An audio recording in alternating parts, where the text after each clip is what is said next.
ઈચ્છાપુર પોલીસે 7 વર્ષથી નાસ્તા ફરતા આરોપીની ધરપકડ કરી છે. ખૂનના પ્રયાસ અને આર્મ્સ એક્ટ હેઠળ ગુનામાં સંડોવાયેલા આરોપી નરેન્દ્ર તોમરને પકડવામાં ઈચ્છાપુર પોલીસને ટેકનિકલ સર્વેલન્સ અને અંગત બાતમીની મદદ પર પકડી પાડવામાં આવ્યો છે. સુરતના ઈચ્છાપુર પોલીસ સ્ટેશનની ટીમે એક મોટી સફળતા હાંસલ કરી છે. 7 વર્ષથી ફરાર ફરતો આરોપી નરેન્દ્ર તોમરને ઈચ્છાપુર પીઆઈ એસસી ગોહિલ અને તેમની સર્વેલન્સ ટીમે ટેકનિકલ સર્વેલન્સ સીસીટીવી ફૂટેજ અને અંગત બાતમીના આધારે ઝડપી લીધો છે. આરોપી નરેન્દ્ર તોમર સાથે ખૂનના પ્રયાસ અને આર્મ્સ એક્ટ હેઠળ ગંભીર ગુના નોંધાયેલા હતા.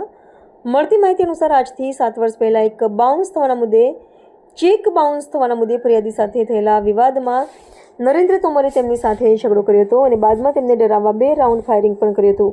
આ ઘટનાથી વિસ્તારમાં ભયનો માહોલ સર્જાયો હતો. આ ઘટનાને પગલે પોલીસ એફઆઈઆર નોંધીને તપાસ હાથ ધરી હતી, પરંતુ આરોપી સતત નાસ્તો ફરતો હતો. તાજેતરમાં મળેલી ખાસ બાતમીના આધારે પોલીસે ટેકનિકલ સાધનો અને નેટવર્કનો ઉપયોગ કરીને આરોપી સુધી પહોંચવામાં સફળતા મેળવી હતી.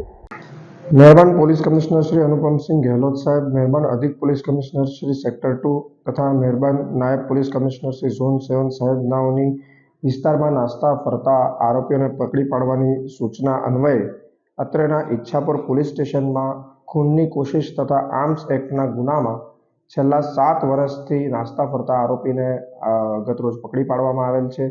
આ આરોપીએ ચેક બાઉન્સ થયા બાદ ફરિયાદી સાથે ઝઘડો કરેલ હતો અને નજીવી બાબતમાં પોતાની લાયસન્સવાળી રાઇફલથી 2 રાઉન્ડ ગોળીબાર કરીને જાનથી મારી નાખવાની કોશિશ કરેલી હતી.